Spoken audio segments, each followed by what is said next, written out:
The candles in the king's pavilion swayed as if the canvas walls had opened upon a sea wind, though no wind moved the banners outside. Catelyn Stark felt the cold first. A hush like winter hissed across her skin, and she saw the flames draw long and thin, reaching toward the floor where a darker darkness slid like oil. Brienne of Tarth took a step, then another, her knuckles whitening on the leather of her sword hilt, blue eyes fixed on the thing that rose from the space between light and cloth. The shadow lifted a blade without a hand to guide it. It wore a face she would not speak of afterward.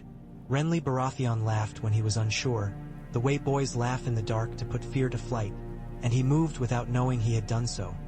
His green cloak slashing night as he half-turned to the table where his antlered helm lay propped upon a goblet. The goblet fell, wine pooling black, and Catelyn's chair scraped weightily across the rugs as she reached for him without purpose. Brienne moved with purpose.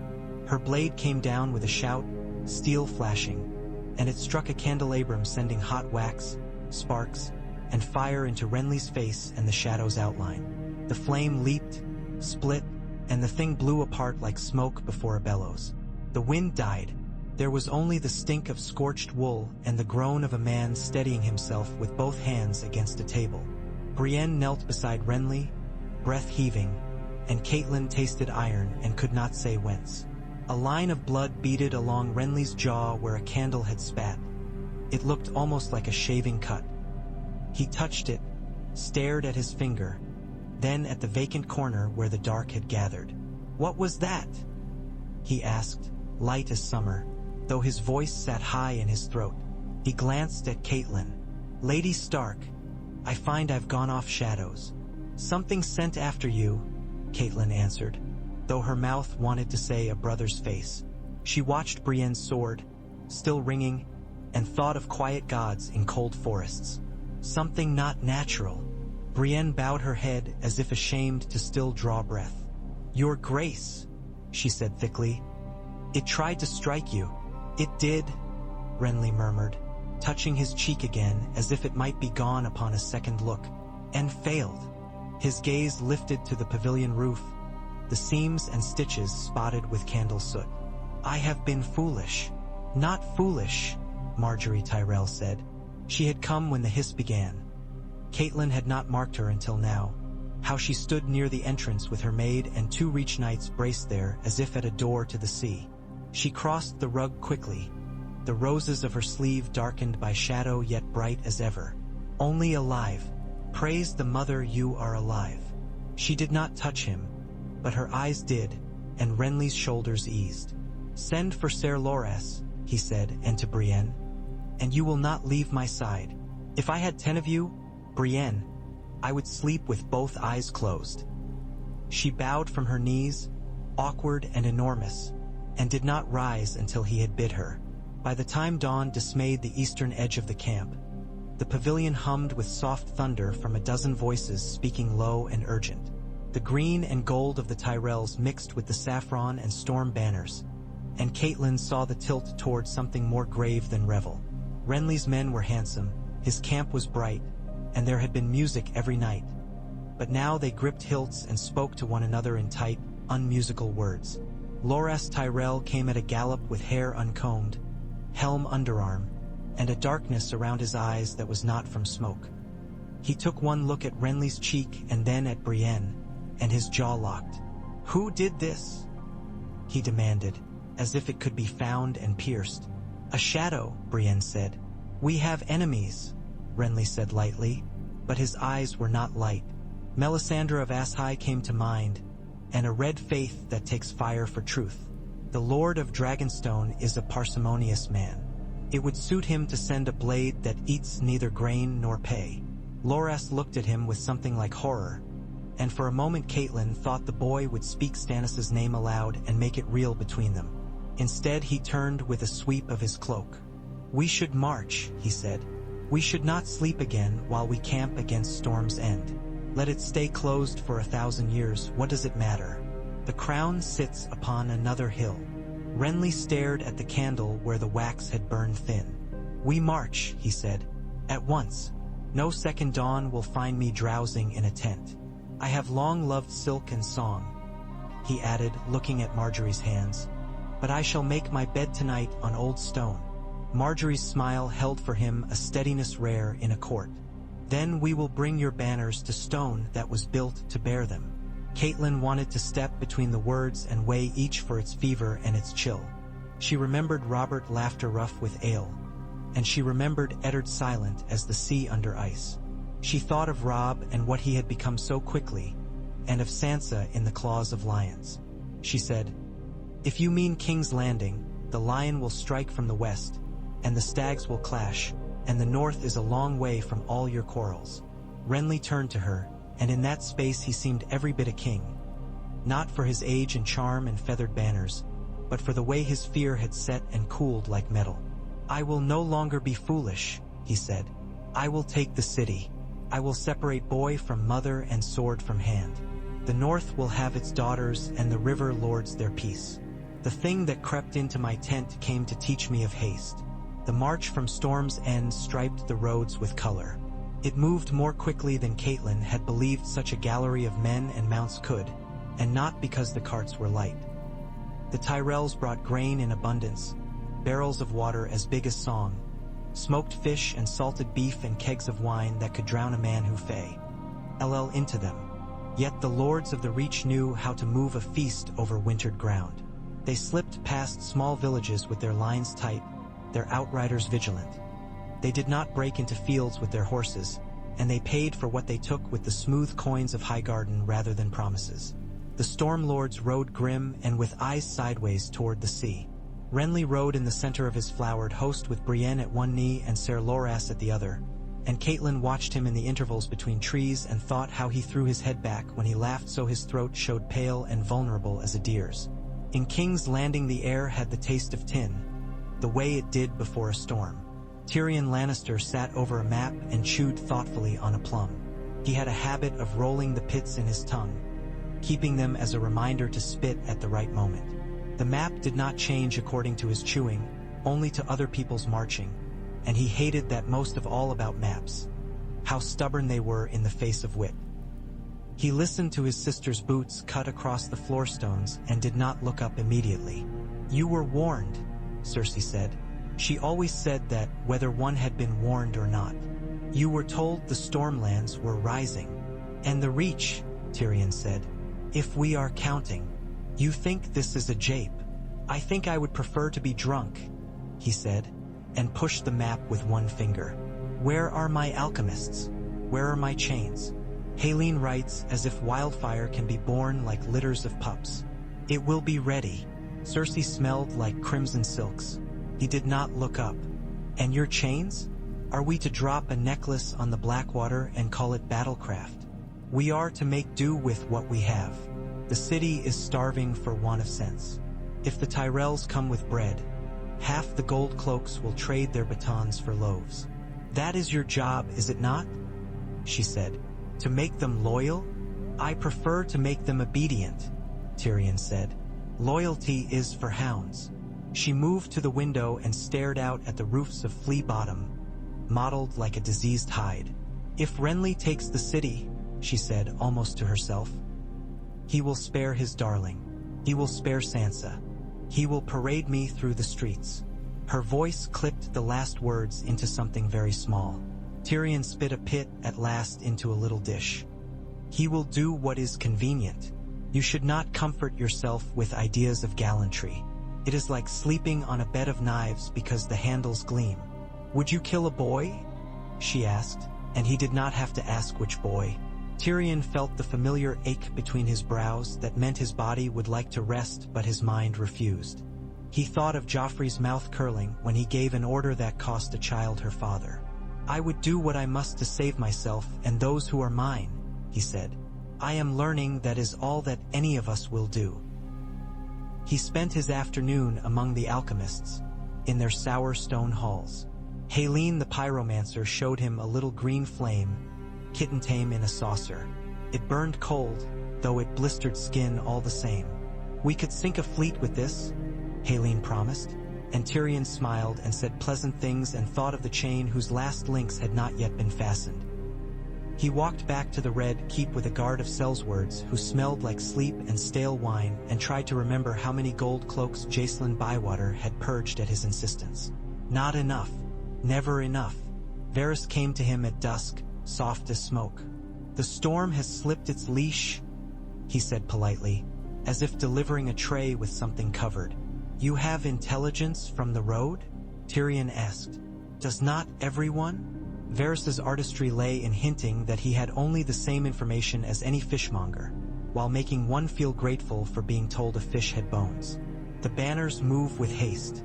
Our friends beyond the Mander send word that Lord Mace has remembered how to sit a horse.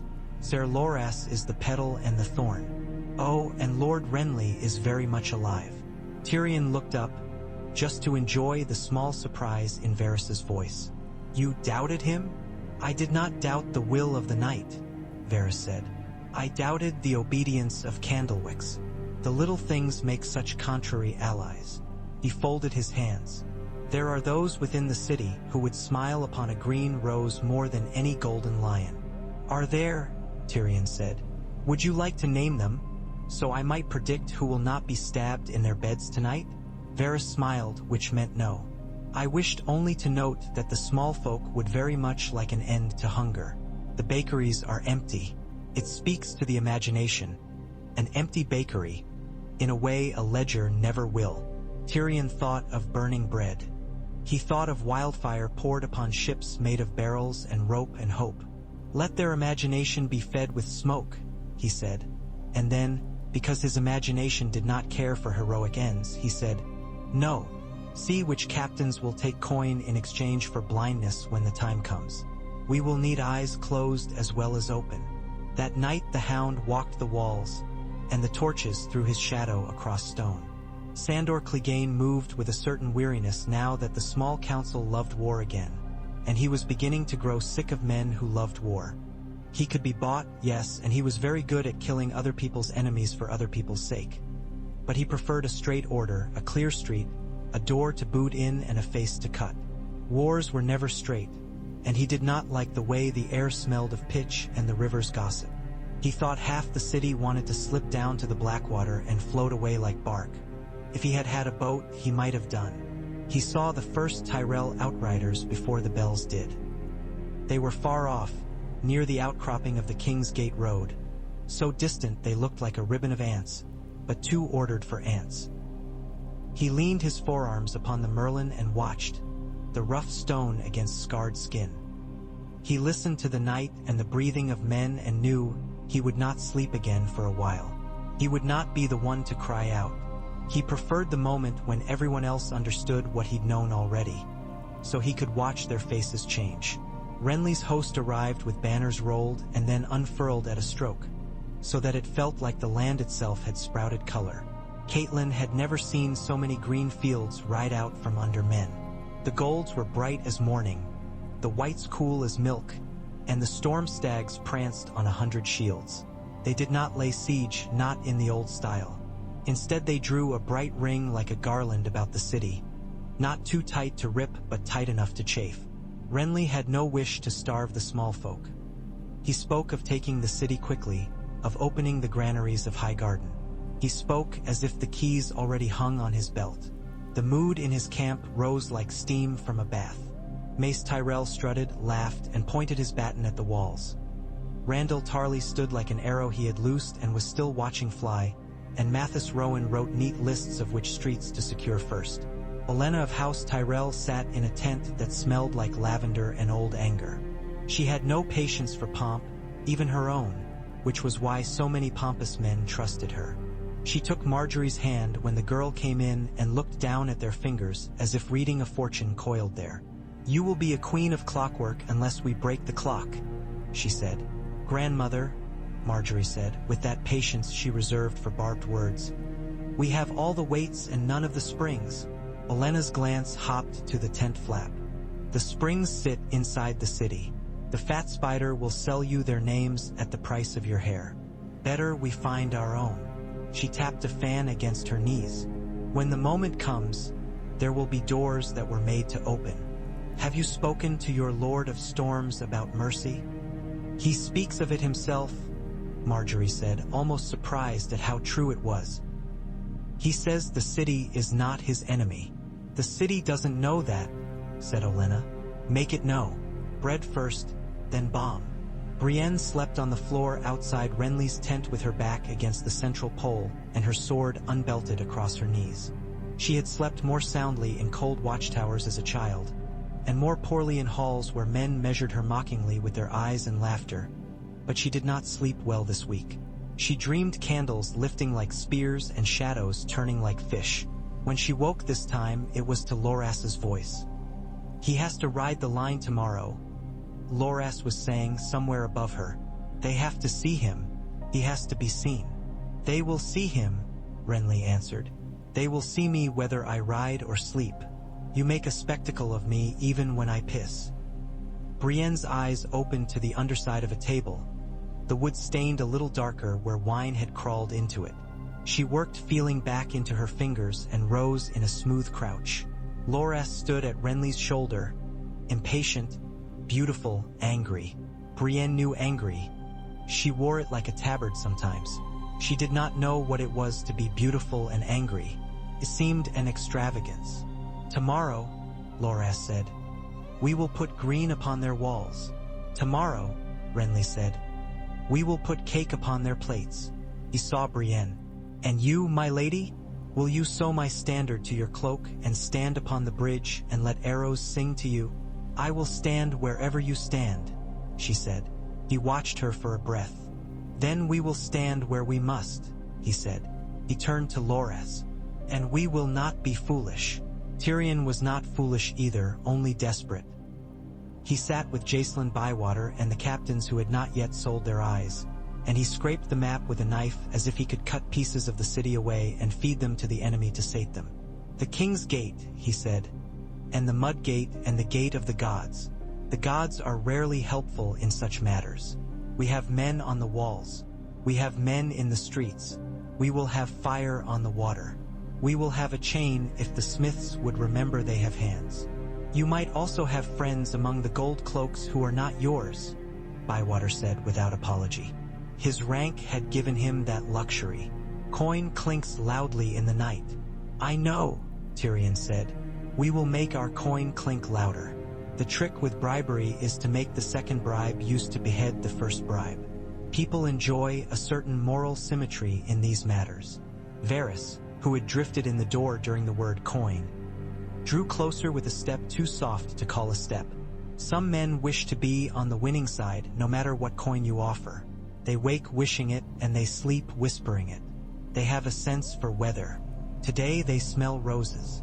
Men like that, Tyrion said, are best used for small tasks, opening a side door, loosening a latch. Nothing that requires courage, only a wish to seduce the future.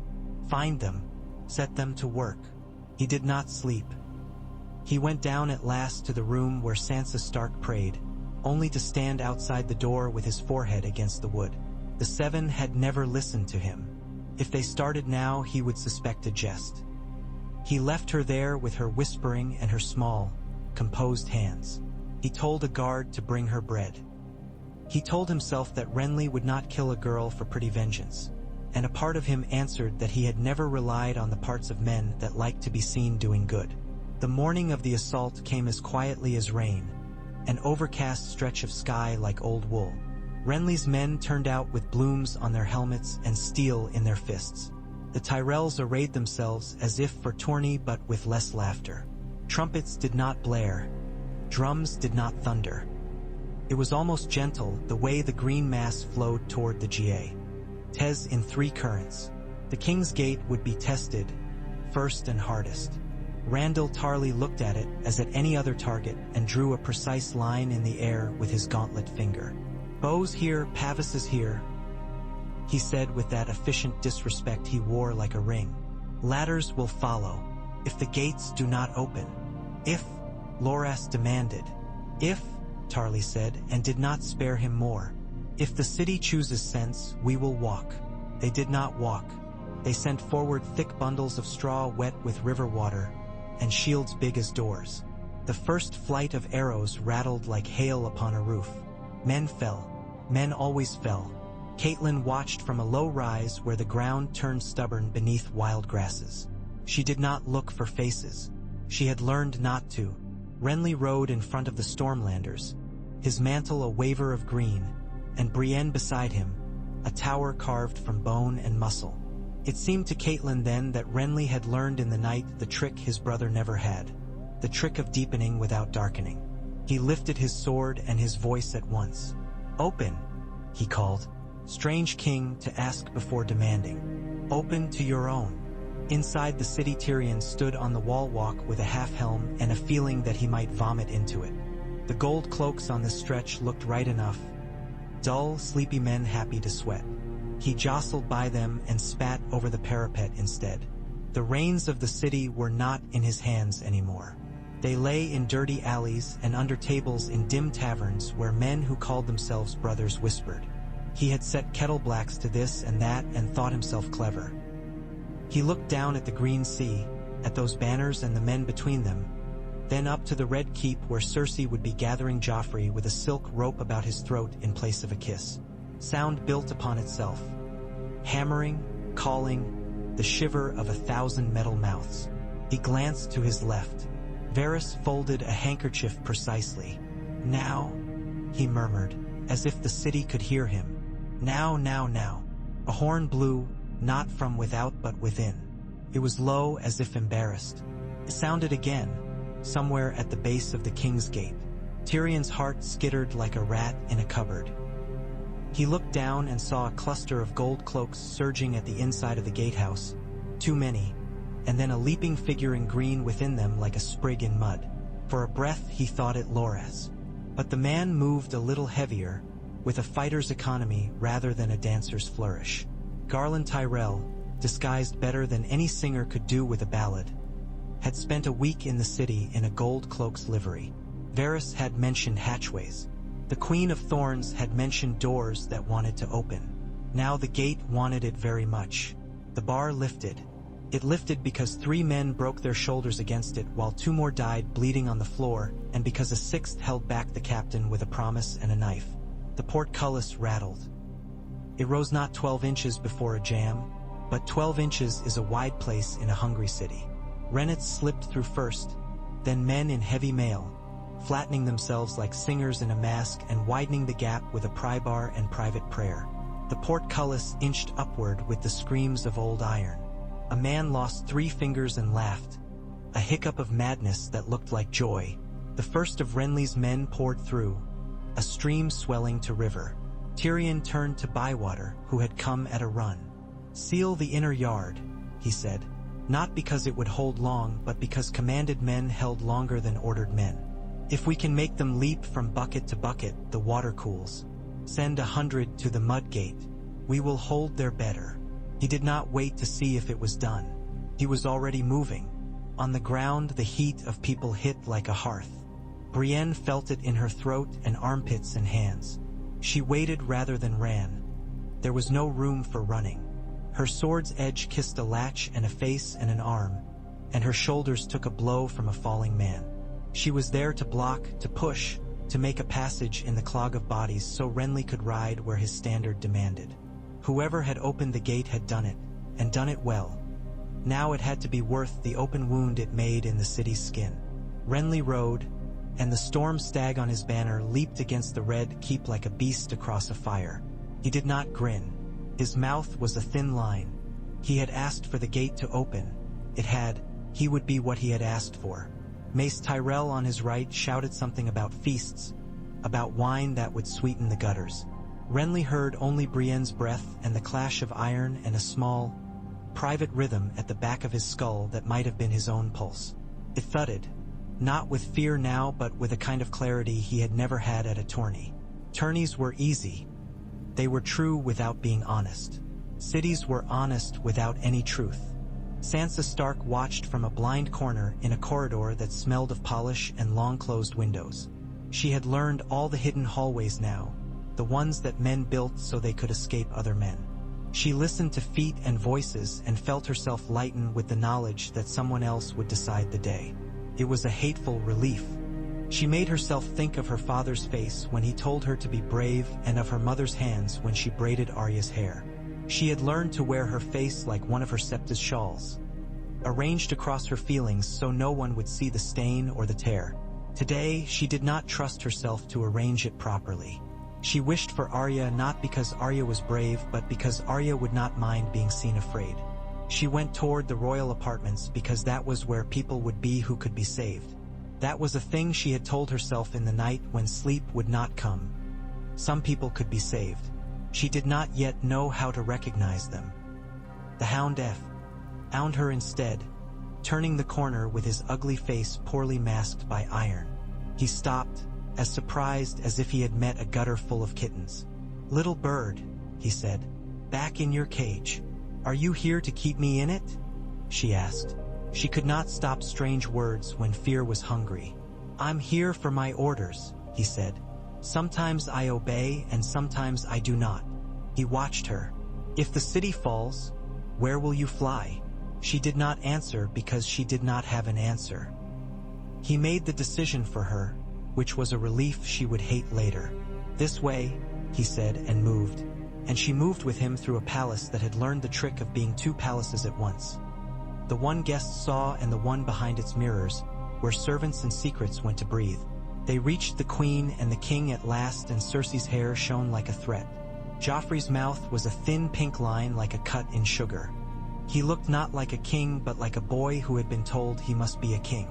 "Where are my guards?" he asked at the room, not the people. "I am the king. They will fight for me." "They will," Cersei said smoothly, allowing no air where fear might swell. "They will carry you to the safety tower." "I will not be carried," Joffrey said. He had a sword. The way he held it was a parody of paintings. The Hound's face did not change. Tyrion arrived at a run that had to look ridiculous and did not care. "Your Grace," he said to Joffrey, because ceremony held men together like glue. "You will go to Maegor's. Take your mother. Take a double guard." He looked at the Hound. "And you? If you plan to obey me, this would be a charming place to begin." The Hound's lip twisted. "I don't obey charm." "You obey coin, however," Tyrion said, "and the absence of fire." The Hound's eyes flicked, just briefly, to the window where a smear of smoke had begun to draw itself over rooftops. He had a long argument with fire he did not mean to repeat today. "Come, boy." He said it to Joffrey, with the familiar contempt that had always sounded so much like protection. "We can still run before they take your knees to make dice." Renly's men, being many, were many places at once. Garland and the men who had opened the gate pressed to hold it. Loras sought the Red Keep because he wanted to put a sword between Renly and harm. Tarly moved in squares, row on row, tightening around the market and the Street of Flower. The gold cloaks fought in knots, broke, reformed, and broke again, as it is with men whose loyalties are torn between fear and the future. Bywater died on a step near the Great September of Baelor when a man with a cleaver, too frightened for anything but the arc of his arm, cut him and then stood there stunned that a man had fallen.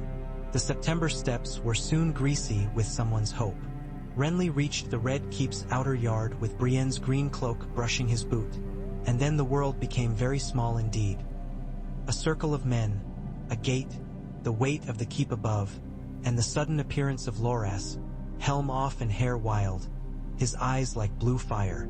"Don't go in there," he said, breathless, as if he had run through all the rooms of his childhood to get here. "They will have archers on the stairs. They will have closed doors and smaller doors behind those. Let the walls bleed first." "The city bleeds," Renly said. He thought of bread. He thought of Marjorie's hands. He thought of the shadow and how foolish one could be without knowing. "If I stop at the door, they will turn the house into a maze. We can cleave through now, while they are pulling their meat from the spit." Brienne said, "I am not afraid of stairs." "You should be," Loras snapped, and Brienne's mouth cut a line tighter than Renly's. It did not matter what either of them feared. The inner gate opened with a groan old as the city. A flag of white had been tied to a pike and thrust out. A boy walked with it. He had no beard and almost no chin. He was blessed with courage or the absence of it in the way the gods sometimes bless the very poor. Renly lifted a hand and the yard quieted. The boy swallowed. "The queen will treat," he said. "She asks for honor." Tyrell laughter moved, sharp and bright, through the retinue like a knife tossed and caught. Tarly lifted a brow that in any other man would have been a sneer. Renly said, "She shall have whatever honor she is owed." "And the boy?" the boy asked, as if he were asking for himself and not a king twice his age and thrice his folly. Renly took a breath he would later remember as the breath in which he formed the man he meant to be. "Tell the queen that if she surrenders her son and the castle now, I will spare them both. The boy shall join the night's watch, to learn silence and keep his hands busy. The queen shall retire where we deem fitting. Tell her also that if she refuses, I will not make the offer twice." The boy listened the way someone listens to a sentence he must carry 5 streets without dropping a word. He nodded and went away. Cersei did not weep. She looked at Joffrey, who refused everything in a room, and at Tyrion, who had brought them to this door and might yet open it or shut it upon them. "We cannot win," she said very flat to her brother. "Say the thing." Tyrion leaned on a chair, put his weight there so he would not fall. "We cannot," he said. "We can kill a great many people while failing." "Not ourselves then," Cersei said. "Not like cowards." "It will not be a kindness to the boy," Tyrion said, very soft for once. "Let him learn frost. He will not be a king, but perhaps he will be a man." Cersei's mouth trembled for the first time, almost smiling. "He will be cold," she said, as if she liked the idea. Very well. I will bring him down, but not like a prisoner." She turned to Joffrey, took his shoulders, and spoke to him in a voice Sansa had never heard her use, the way mothers in villages speak to sons who must go to a hard field. "You will be a king when the world is worthy of you," she lied, and Joffrey blinked and believing his mother because boys do. "Until then, you will guard the realm from elsewhere." She touched his face, which did not understand. "You will take the black. It is the old way. It is a kingly way." Joffrey opened his mouth to make it a child's way again, and the hound's hand closed over his shoulder. "Come," he said. "There are steps to walk." They walked them. The white flag went up again. The inner gate opened fully. Renly rode through on a horse whose breath steamed and steamed again, as if the animal could not quite believe itself still alive.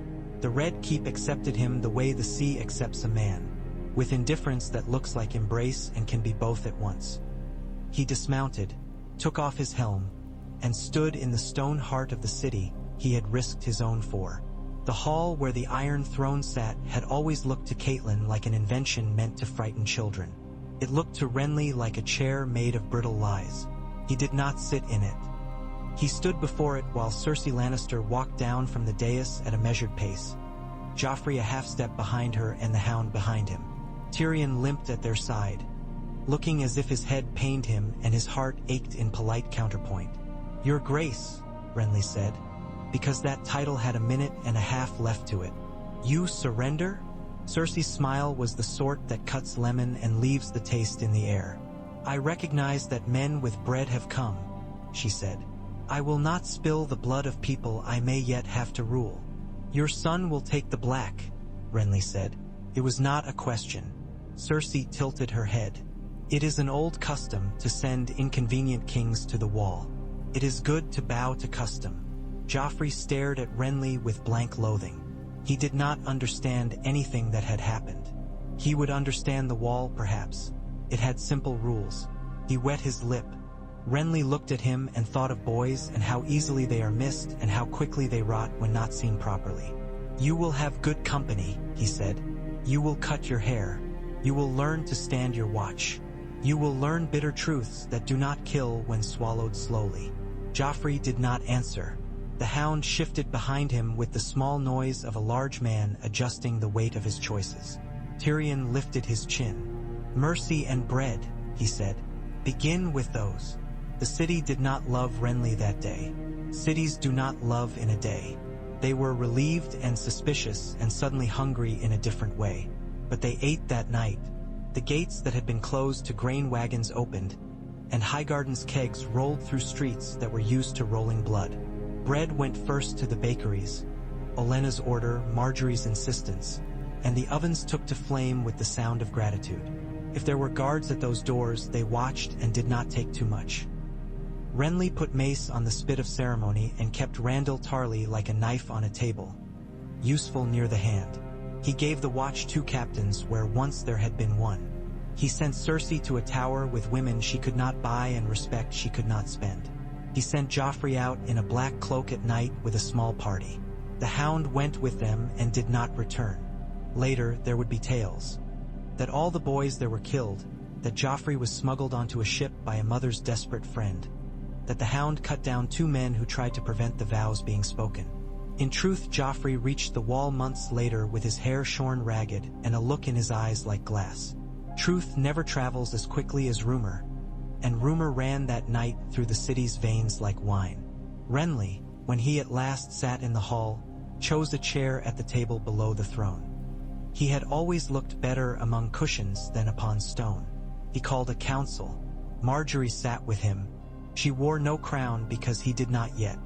It would be corrected soon enough, but in that first week it seemed right to move without weight. Olenna was there, rolling her fan closed and open, as if she had an invisible bee to distract. Loras stood behind Renly's shoulder, Brienne behind the other, and Stannis' shadow lay somewhere far out at sea or not at all. Tyrion took a seat quietly and observed what he had helped to make.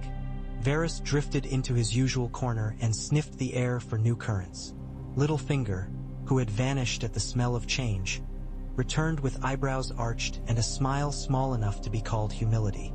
"Your Grace," he said to Renly with the silken astonishment of a man who had always believed it would be so. "How swift your star rises." Renly looked at him and did not laugh. "We will rise many things," he said. "First, what to do with those who fought us and do not fight us now. I will not fill the city with ghosts." "Gentle firmness," Varys suggested. "The small folk will respond to routine. Ration the bread. Pay your watch. Close your ears to singers who urge you to magnanimity. They never run the kitchens." "Names," Tyrion said without bother. "Ser Osmond Kettleblack has been false thrice over. You will want to keep him, for he is expensive and easy both.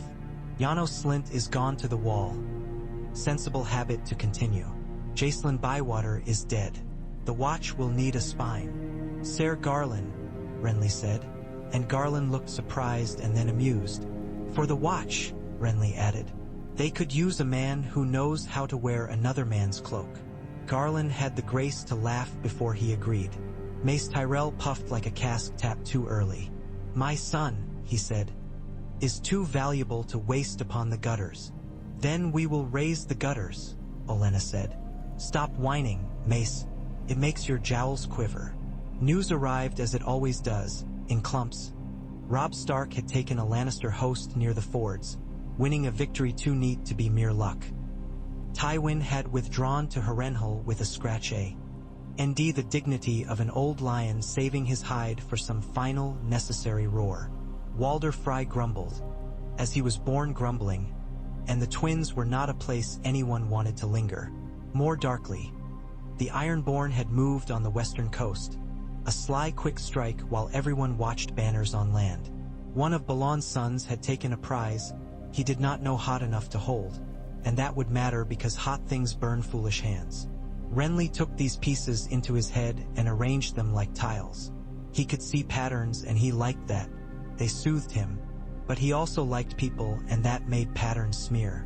Catelyn Stark asked for audience and got it quickly. She entered with the dignity of a woman who has had to learn to be her own keeper and bowed only because courtesy is a house that holds. "Your Grace," she said, and Renly saw her and remembered that she had watched the shadow move and had not screamed. "I thank you for your mercy." "I gave none," he said. "I did what I must.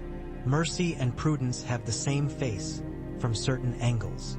"My daughter," she said with a short swallow. "Sansa." Renly's mouth softening was the first mercy he had allowed himself that day. "She is safe," he said. She is safer than she has been since she walked through these doors. She will be safe to walk out again." "When?" Catelyn asked. "Today." Her voice did not break. It frayed. "Soon," he said, and he saw the anger flare. "If I send her north now, a wolf will eat her, or a fry will claim her, or our enemies will find themselves with a hostage and we with a corpse. I will not do what looks good and ends worse. She will go with an escort of men who are not greedy. She will go with a letter from me and from Marjorie. She will go by a road that is watched and by boats where the shore is friendlier than the land. But she will go." Catelyn held herself still because if she moved she might crumple. "And Arya?" she asked. "You must have seen."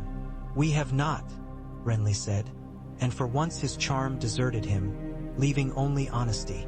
"We have not seen your younger daughter. She may be dead," Catelyn said. "She may be alive," Renly answered, "and troublesome to those who hold her, which is sometimes as good as safe." Catelyn wanted to let that be true. She did not know how. She thought of Robb, all brave news and no warm presence. She took her leave with a curtsy that belonged to another life and went to find Sansa. Marjorie found Sansa first. She came to the girl's room with a tray she might have carried in her own girlhood, though she had not done such errands then because people had carried things for her. She had learned the shape of doors without guards and ways to be expected where one had not been announced. Sansa rose with that stiff grace she had taught herself. She had grown pretty as a blade left in the snow. Marjorie put down the tray and took Sansa's hands. "You will go north soon," she said, "but first you will eat." People who do not eat begin to think food is a story. Sansa looked at her like a bird that has been warned the sky is a net. "Your husband is kind," she said. She had learned to say husband. "He is kinder than the Tyrells." "Tales are useful," Marjorie said, "but bread is better." She picked up a heel with a good hard crust and pressed it into Sansa's palm. "Lady Catelyn will take you to your brother. Will you be—" Sansa began, then stopped. "Will you be happy?" Marjorie's mouth tilted. "Happiness is a harvest. We plant it. We wait. We pray the weather does not hate us."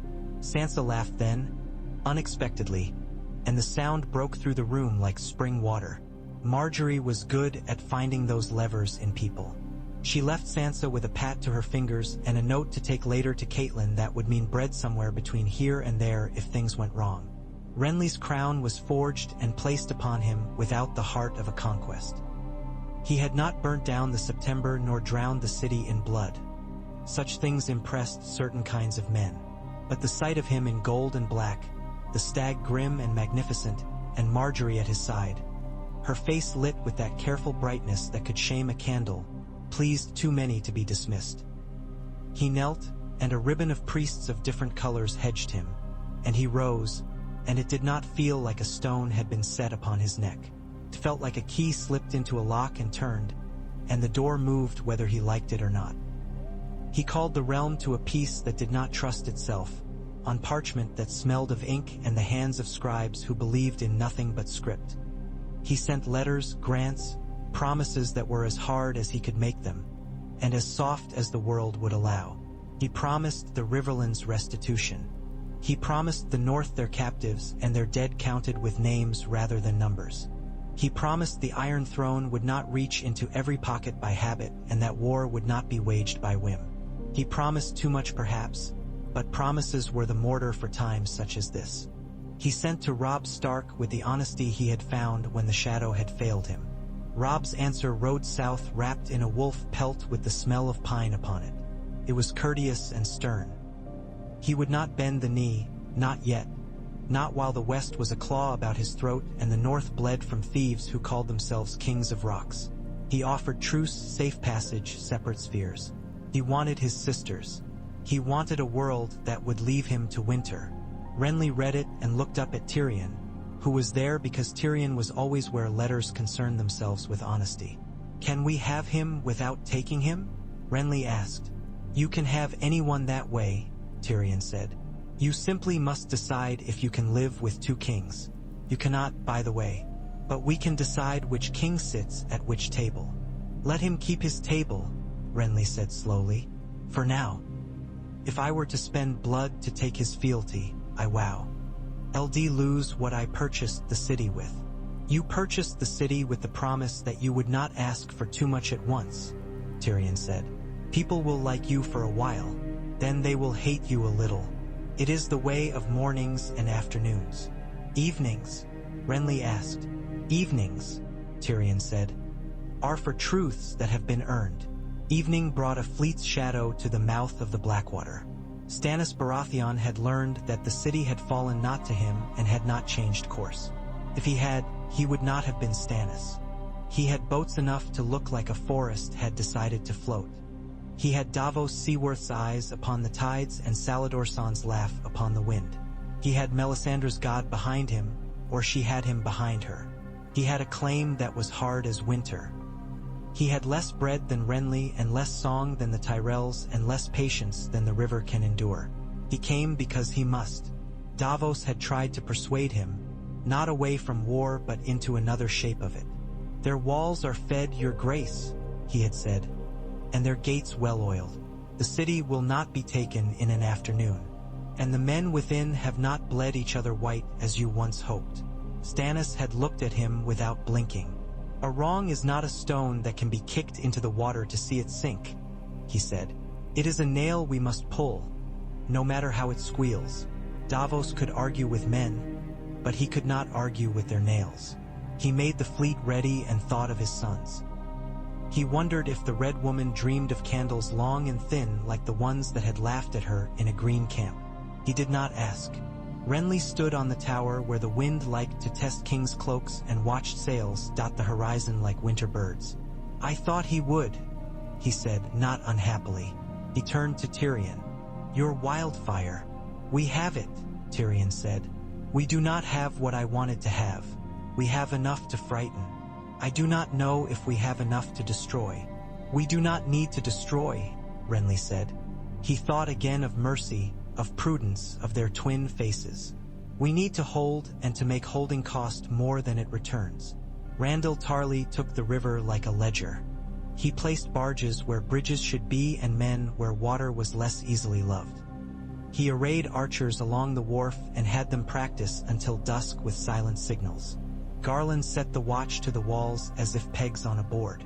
Loras fought with a kind of gay despair, a joy tinged with the knowledge that not all days are saved by brilliance. Brienne asked for a place where the fighting would be worst, and Renly gave it to her as quietly as he had given her his trust the night the candles went mad. The Battle of the Blackwater did not mirror the one the city had nearly had. It was shorter and less bright. There were no green seas of flame licking out like tongues from under ship keels. There was fire, but it was carefully spilled, not flaunted. The chain was half done and thus wholly useless. Tyrion did not regret it because he had not expected to love that trick anyway. They made do with stones and arrows and with the narrowness of the river, which has always been a defender when asked rightly. Stannis's men fought like men who have come too far to go back and not far enough to lie down. Davos lost a son and did not weep where anyone could see. He cursed a god under his breath and steered his or on courage instead of faith. When at last the river choked with broken timbers and men, he hauled his ship out and pointed San's sails away from the city with an expression on his face like night without stars. Stannis watched from the deck and did not lower his eyes when the wind lowered his flags. He would not acknowledge the taste in his mouth. He would not say the word retreat. He drew his fleet out of range slowly, as if he could persuade himself he was only drawing back a fist to strike cleanly later. He could not. He turned his ships toward Dragonstone, then to the long mouth of the world that led to the north because men like him, when they lose the south, take comfort in cold. He would later find a new war to wage in the snow. For now he had lost, and souls like his gain more fuel from loss than victory. The city breathed again. It had breathed differently under Tyrell bread and Baratheon decree, and now under the fear of sea fire. It did not yet know how to breathe under peace. It would learn or it would not. Renly walked that night along a wall without his cloak because he wanted to feel the air as it was. Marjorie came and took his hand, and they stood without talking a long while, such a luxury that he felt guilty doing it. At length she said, We will have no songs from this. We have bread, he said. And enemies, she said. Yes. He had never thought an honest life would weigh so much. But fewer than we did this morning. The North, she said, drawing it like thread. Robb Stark will not bend. Tywin Lannister will not kneel. The Ironborn have taken ships and a boy. We will send men west and food north, he said. The first keeps lions from breeding. The second keeps wolves from biting out of hunger. We will write letters that say nothing softly and everything slowly. We will marry someone somewhere to someone else and call it wisdom. Will we be happy? She asked, soft as a leaf falling. We will be busy, he said. And because he had found that honesty did not always sour a moment, he added, and sometimes when we remember why. In Riverrun's great hall, Catelyn Stark took Sansa's hands and did not let go for hours. Sansa cried like a girl and like a lady both, and Catelyn thought, one, then two. Arya is wind, and she will blow someday into our hands or into the world's mouth. She thought of Robb and the hard line of his mouth when he smiled. She thought of the Ironborn who had taken Winterfell as if it mattered only that a wolf had left and a fox had slipped in, and she would hate herself later for Ot knowing yet whether Bran and Rickon breathed. The world had given her one daughter and taken a home. She did not know how to feel anything but all of it at once.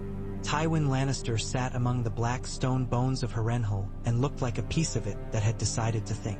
He had lost a city with less blood than usual. He did not care for efficiency when it belonged to others. He wrote letters that cut more than swords. He began to speak to Walder Frey in the words the old man liked to eat. He assessed Roose Bolton and found in him a blade too thin to see until it had sliced off a finger. He moved his men like a man with a gulf of knives and nowhere left to throw them without beginning to cut himself. Robb Stark hunted him with patience that made him older.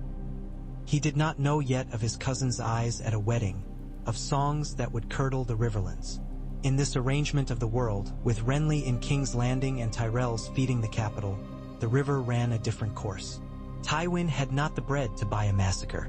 He had coin, yes, but coin does not turn to bread when the roads are watched by men who understand lists and levies and the value of a captain's loyalty. Walder Frey grumbled and plotted and waited, and his knives stayed in their drawer, for now, glinting dully. Far north, Theon Greyjoy took Winterfell and thought the world his until it wasn't. Without Frey treachery to cut the North's heart from its ribs, without Lannister gold to coax certain betrayals, he found himself ringed by men who were his as little as they were anyone's. He murdered children to pretend control and found it tasted like iron and made no one obey him more. He burned where he should not have burned. He survived by chance to be delivered into hands that loved to peel men. The world is cruel in both branches of any road. Renly's court settled into a rhythm that was not peace but could be mistaken for it if one stood where the music was played. He drew Varys near without letting him touch the heart. He kept Littlefinger far and rich and watched the places where Peter Baelish's shadow fell longest. The quiet Isle of Debts, the small gaps between sums. He let Tyrion be what Tyrion had never been, useful and not despised for it. He gave him wine when he did well and patience when he did not, and Tyrion gave him something very like loyalty in return, which was a thing Tyrion did not spend without careful account. Margaery played a queen as if that had always been her part, with bread and open ears, with a hand held out to girls in poor lanes and a closed mouth to men who wanted her to lead. Olenna cut weak men away from strong tasks like bruises from fruit. Loras took the Kingsguard's white cloak not because he wanted to be cloistered from love, but because he wanted to stand where danger would come first. He stood then a lot. Brienne of Tarth learned the city's streets until they formed a map behind her eyelids. She learned who threw slops at what hour from what balcony and which alley gathered the city's worst and then abandoned it to rats. She guarded Margaery when she moved among bakeries. And men snickered less because a woman who could cleave a man's arm at the elbow makes something different of a procession than do 10 knights with plumes.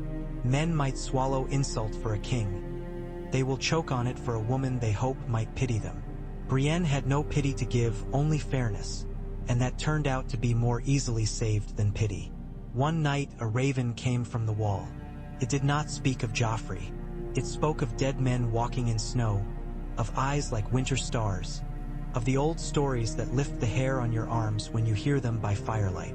Renly read it and sent a letter to Stannis in a hand that did not judge even while his tongue had for years.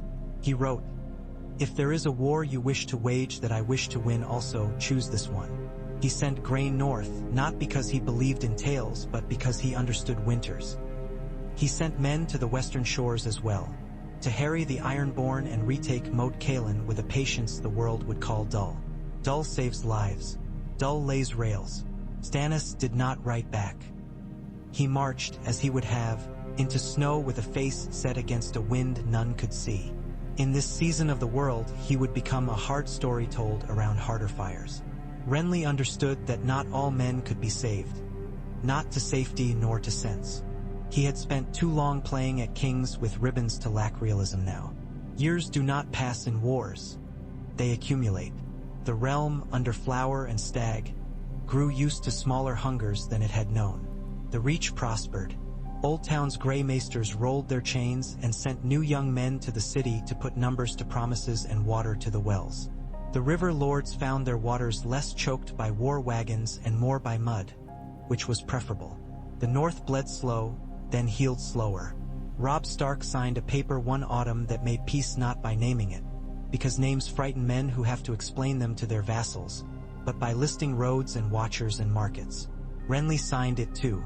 The river between their powers broadened in some places, narrowed in others. They held it like men on opposite banks, tolerant of each other's smoke. Tywin died not on a privy in a shock of revenge, but on a bed with clean linen and a jaw clenched against having to depart before he chose. The world did not weep. His house slid, powerful still, into a second rank where less was expected and more allowed. Cersei taught herself to drink less and hate better, and sometimes the latter work kept the former at bay. She wrote letters to her brother Jaime that never reached him because he had gone to take castles that were difficult not because of walls but because of the men who had loved them. He did not come to the city. He did not wish to be a picture of a man who once held a king and did not now. Tyrion visited him in the field once, and they spoke of the old gods' forests and of how difficult it is to be good without loving the people who see you do it. Tyrion went back to the city and drank less too, because work fills the hand that wine had held. Sansa Stark sometimes stood on the ramparts of Winterfell and looked south.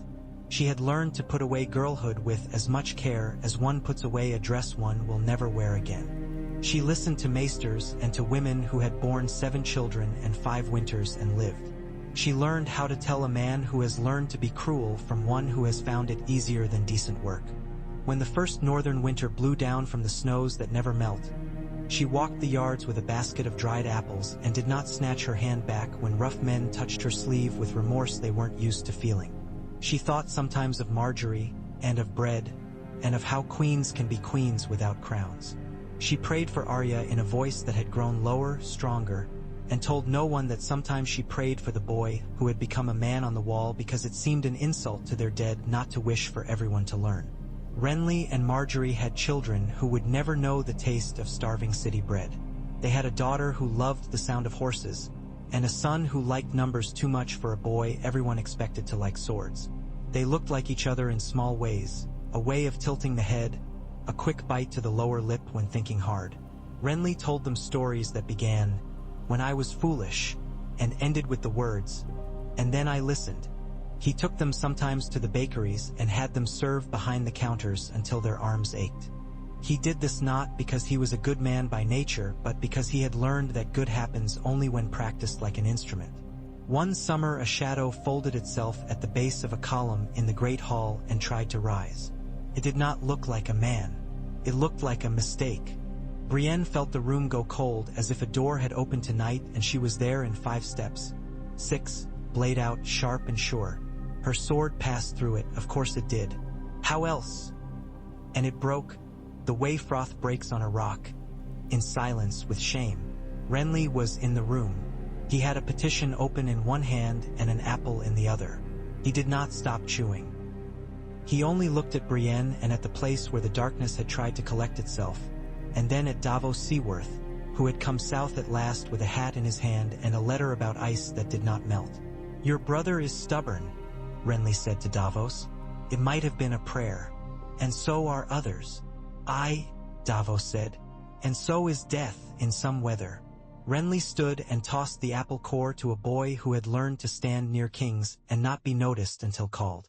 We will send more north, he said, as if the subject had been the price of grain and not a story the world had told itself to be frightened into wisdom. We will send men. We will send Fletchers and Masons and the sort of stubborn people winters need. We will send songs if they want them, and if they do not, we will send soup. Davos looked at him, a smuggler who had smuggled bread and now found himself smuggling hope. The wall will take what comes, he said. It always has. Renly sometimes dreamed of the night the candles stretched their shadows and found a sword where they had wanted only a throat. In those dreams he was younger than he had been then, which is the way with dreams. He woke and touched Marjorie's hair and went to the window and leaned out into whatever the city's air had chosen to smell like that night. Onions or fish or the river or the old stone itself. He looked at the dark water and thought of all the ways a kingdom could drown itself. In wine, in fire, in pride, in memory.